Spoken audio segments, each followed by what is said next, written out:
नमस्ते दोस्तों। डर की गूंज इस चैनल पर आप सभी का स्वागत है। तो चलिए कहानी शुरू करते हैं। आज की ये कहानी कल्पना नहीं बल्कि एक ऐसी खौफनाक हकीकत है जो आज भी ओडिशा के उन घने जंगलों में दफन है। दिसंबर का महीना था। ठंड की तेज लहर शुरू थी। शहर की भीड़ भाड़ से दूर चार दोस्त आर्यन, सुमित, विक्की और राहुल चारों ने एक प्लान बनाया। एक ऐसी जगह जाने का कि और कोई वहां ना हो। जिंदगी के कुछ पल वो अपने लिए जीना चाहते थे। इसीलिए उन्होंने जंगल में जाकर कैंप फायर ट्रिप का आयोजन किया। चारों ने एक ऐसी जगह तलाशी जो कि बेहद खूबसूरत और शांत थी। उन्होंने आने वाले शनिचर को जाने का फैसला किया क्योंकि वो चारों जॉब पर थे। तो उन्होंने सोमवार से लेकर शुक्रवार तक सारी तैयारियां कर ली। मतलब खाना, शराब और साथ में रहने के लिए टेंट का भी बंदोबस्त कर लिया। उन्होंने अपने घर वालों को बस इतना कहा था कि हम पिकनिक जा रहे हैं, पर कहाँ जा रहे हैं ये उन्होंने उनको नहीं बताया था। शनिवार की दोपहर वो एक दूसरे को मिले। जो जो साहित्य चाहिए था उन्होंने रोहन की कार में रखा। शाम के करीब 5 बजे गाड़ी चेक की, गाड़ी में पेट्रोल भरा और वो सब अपनी ट्रिप के लिए निकल पड़े। जैसे ही गाड़ी निकली चारों खुशी से झूमने लगे। गाड़ी ने अपनी रफ्तार पकड़ ली। एक दूसरे के जीवन के बारे में बात कर वो चले जा रहे थे। चारों जवान थे तो हंसी मजाक चालू हो गई। राहुल गाड़ी चला रहा था। वैसे तो अच्छी कार चलाता था, इसलिए उस पर उनका पूरा भरोसा था। उनकी गाड़ी जैसे जैसे जंगल की तरफ बढ़ रही थी तो ठंड भी बढ़ने लगी। पेड़ों का घेरा और भी घना होते जा रहा था, मानो वो पेड़ उन्हें अंदर जाने से रोक रहे हो। शाम के 6 बज रहे थे, पर अंधेरा मानो ऐसा था जैसे रात के 10 बज रहे हैं। उन्हें और 4 किलोमीटर अंदर जाना था, पर जंगल के अंदर का कच्चा रास्ता होने के कारण राहुल गाड़ी धीमे चलाने लगा। जैसे ही राहुल ने गाड़ी धीमी की तो तीनों दोस्त उसको चिढ़ाने लगे। क्या राहुल, लड़कियों जैसी गाड़ी चला रहे हो? तो राहुल बोला, यार रास्ता तो देखो। अगर मैं स्पीड से कार चलाऊंगा और अगर कुछ हो गया तो मुसीबत होगी। और राहुल धीरे धीरे कार को आगे बढ़ा रहा था। थोड़ा आगे जाने के बाद राहुल ने कार रोक दी। तो सुमित ने कहा, भाई अब क्या हुआ, क्यों रोकी कार? तो राहुल ने उंगली दिखाकर बोला, अरे यार यह जगह बहुत बढ़िया है पार्टी के लिए। तो उन्होंने देखा कि एक पुराने और बड़े बरगद के पेड़ के नीचे छोटा सा मैदान था और पास ही एक आधा टूटा हुआ कुआं था। तो अविनाश बोला, अरे वाह, क्या जगह मिली। इधर अपना टेंट भी लग जाएगा और आग जलाने के लिए काफी अच्छी जगह है। तो वो सब कार से उतरे। चारों ने मिलकर टेंट लगाया। गाड़ी में से सब सामान निकाला। तो आर्यन ने कहा, यारो जल्दी करो, अंधेरा बहुत हो गया है और ये बियर भी गर्म हो रही है। तो विक्की ने जेब से लाइटर निकाला और आजू बाजू में पड़ी लकड़ियां और पेड़ के सूखे पत्ते जमा करके कैंप फायर सुलगाया। धीरे धीरे बातें हो रही थी। आग की लपटें जब ऊपर उठती थी तो उन चारों के चेहरे चमक उठते थे, पर उनके पीछे खड़ी उन लंबी लंबी परछाइयों ने पूरे जंगल को घेर रखा था। चारों ने बात करते करते एक एक सिगारेट सुलगा दी। सिगारेट का कश भरते सुमित ने कहा कि कैंप फायर हो तो ऐसा, ना किसी की टेंशन ना ही किसी का फोन, क्योंकि उन चारों के मोबाइल का नेटवर्क जब उन्होंने जंगल में कदम रखा था तभी गायब हुआ था। ठंड इतनी थी कि सिगारेट के धुएं के साथ ठंड की वाप भी निकल रही थी। सुमित ने बक्से से बियर की बोतलें निकाली साथ में लाया चकना, चिप्स और चिकन निकाला। चारों आग के इर्द गिर्द आग की तरफ पैर पसारे इत्मीनान से बैठे। चारों ने अपनी अपनी बियरों के ढक्कन खोले और उन्होंने पीना शुरू किया। धीरे धीरे बात करते हर एक ने दो तीन बोतल चढ़ा ली।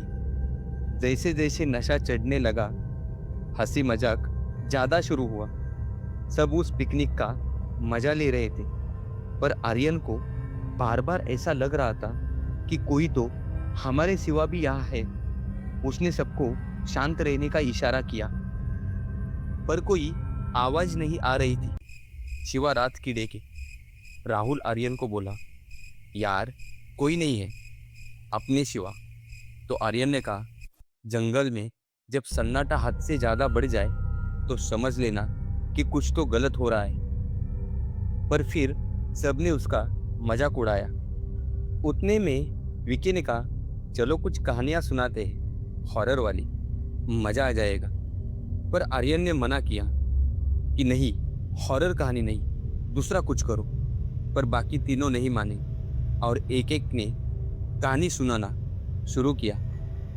जब सुमित की बारी आई तो सुमित बोला, अबे इस वीराने में कोई भूत ऊत हुआ तो? उसकी बात सुन राहुल हंसा और बोला, भाई तू किस जमाने में जी रहा है?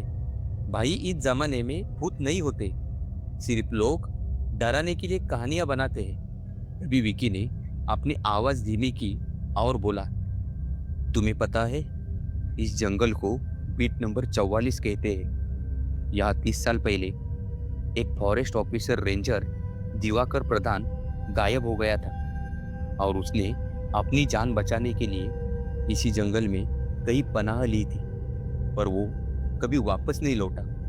विक्की ने आगे कहा, कहते हैं वो आज भी अपनी ड्यूटी कर रहा है। उसे रोशनी पसंद नहीं है। जो भी यहाँ आग जलाता है वो उसे अपना मुजरिम समझता है।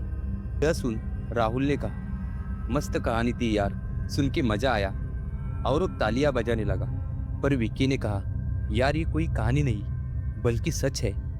ये सुन राहुल बोला, अगर ये सच है तो मैं उस रेंजर ऑफिसर को यहाँ बुलाता हूँ।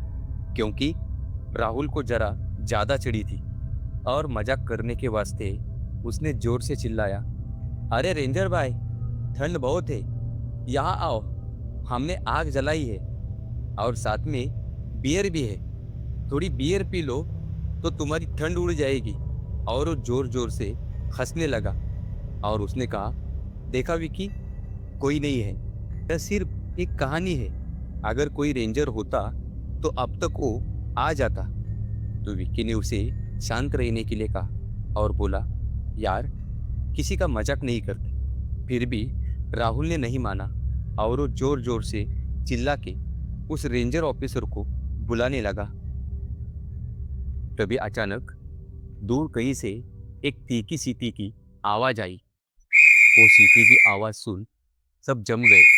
उनकी हंसी मजाक गायब हो गई। विक्की ने कहा, राहुल, मैं तुझे बोला था कि मजाक मत कर, पर तू नहीं माना। तो राहुल बोला, यार कुछ नहीं, जंगली जानवर होंगे। पर तभी सुमित ने कहा, यह आवाज जंगली जानवर की नहीं, सच में सीटी की आवाज थी।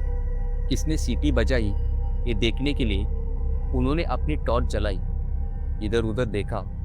तभी उनकी टॉर्च की रोशनी में उन्होंने देखा कैंप फायर से करीब 20 फुट की दूरी पर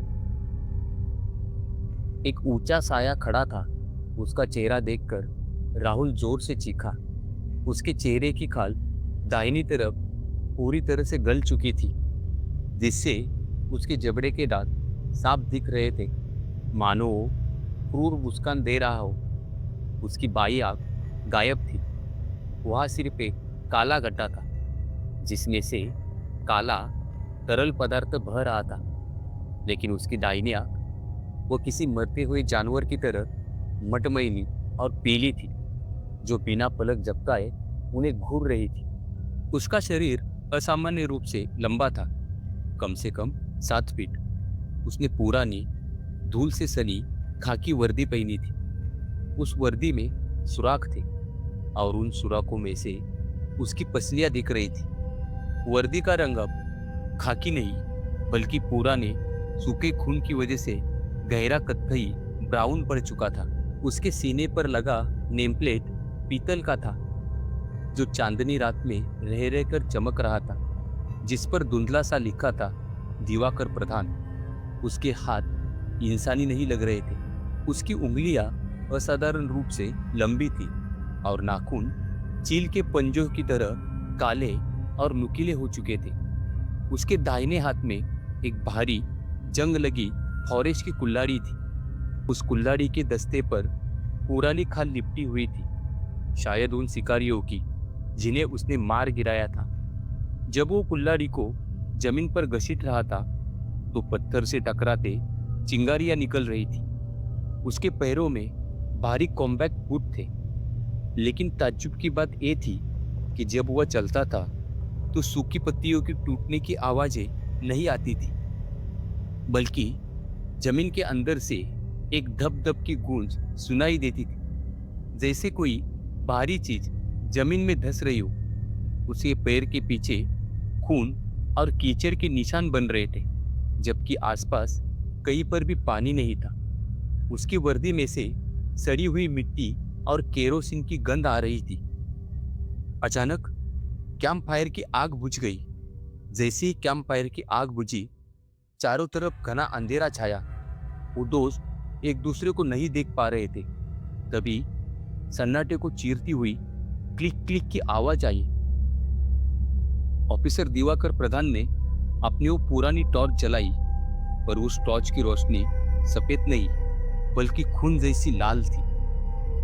उसका वो डरावना हुलिया देख चारों पत्थर की तरह सन्न हो गए। विक्की, जो सबसे ज्यादा डरा हुआ था, वो डरते लड़खड़ाते अपने साथियों को छोड़ पीछे की तरफ भागा। अंधेरे में उसे कुछ दिख नहीं रहा था। वो गिरते पड़ते भागे जा रहा था। अंधेरे में एक पेड़ के पीछे वो छिप गया। उसकी सांस जोरों से चल रही थी। वो हाँफ रहा था। उसने आवाज ना आए इसलिए अपने मुंह पर अपना हाथ रखा था। उसे लगा कि वो बच गया, पर उसे पता नहीं था कि जिसको वो पेड़ समझकर छिप गया है, वो असल में रेंजर ऑफिसर का भूत था। अंधेरे में उसे जो पेड़ का तना महसूस हुआ, पर जैसे उसने उसे पकड़ा तो वो तना नहीं था, बल्कि उस ऑफिसर की ठंडी और चिपचिपी टांग थी। उसे देख विक्की रोने लगा। डर की वजह से उसका बदन थरथराने लगा। वो अपनी जान की भीख मांगने लगा। मुझे छोड़ दो, मुझे जाने दो, मैं फिर कभी यहाँ नहीं आऊँगा, मुझे माफ कर दो प्लीज। वो रोते रोते गिड़गिड़ाने लगा, पर ऑफिसर ने विक्की का गला ऐसा दबोच लिया जैसे कोई सूखे पत्ते को मरोड़ता है। विक्की की सांस फूलने लगी। वो तड़पने लगा, खुद को छुड़ाने की कोशिश करने लगा, पर उस ऑफिसर ने गला और जोर से कस दिया। तभी विक्की की गर्दन की हड्डी टूटने की आवाज चटक करके पूरे जंगल में गूंजी। उसकी आधी पी हुई बियर की बोतल जमीन पर गिरी और खून के साथ मिली। साथ में विक्की की जान भी निकल गई। उस अंधेरे का फायदा उठाकर राहुल और सुमित जान बचाकर पुराने कुएं की तरफ भागे। उन्हें लगा कि वो वहां छिप जाएंगे, पर जैसे ही वे लोग कुएं के पास पहुंचे, उन्हें वहां का तापमान शून्य से भी नीचे महसूस हुआ। अचानक कुएं के अंदर से सैकड़ों काले हाथ बाहर निकले। वो उन शिकारियों की रूहें थी जिन्हें दिवाकर ने मारा था। राहुल जोर से चिल्लाया, पर ऑफिसर ने अपनी वो भारी कुल्हाड़ी हवा में लहराई और राहुल के दोनों पैर टखनों से अलग कर दी। सुमित को उन रूहों ने कुएं के भीतर खींच लिया। कुएं से सिर्फ हड्डियां टूटने और मांस के फटने की आवाजें आ रही थी। आर्यन अब अकेला बचा था। वो जमीन पर रेंग रहा था। तभी ऑफिसर उसके सामने आकर खड़ा हो गया। ऑफिसर ने अपनी फटी हुई आवाज में कहा, ड्यूटी अभी पूरी नहीं हुई। ऑफिसर ने अपनी टॉर्च आर्यन की आंखों के एकदम पास ला दी। उस लाल रोशनी में आर्यन को दिखा कि ऑफिसर का चेहरा अब ऑफिसर का नहीं बल्कि खुद आर्यन का चेहरा था। ऑफिसर ने अपनी कुल्हाड़ी आर्यन के सीने पर रखी और धीरे धीरे दबाने लगा। आर्यन की चीख निकलने से पहले ही ऑफिसर ने उसके मुंह में मुट्ठी भर स्मशान की राख भर दी। अगली सुबह जब सूरज की पहली किरण उस बरगद के पेड़ पर पड़ी तो वहां न कोई टेंट था, न कोई दोस्त। वहां सिर्फ 4 खाकी वर्दियां टंगी हुई थी, जिन पर उन चारों दोस्तों के नाम लिखे थे। वो चारों अब बीट नंबर 44 के नए गार्ड्स बन चुके थे, जो अपनी मौत के बाद भी वहां की रखवाली कर रहे थे। दोस्तों, आपको ये कहानी कैसी लगी? अगर इस हकीकत ने आपके दिल को छुआ हो तो इस वीडियो को लाइक करो और हमारे चैनल डर की गूंज पॉडकास्ट को ज़रूर सब्सक्राइब करो। धन्यवाद।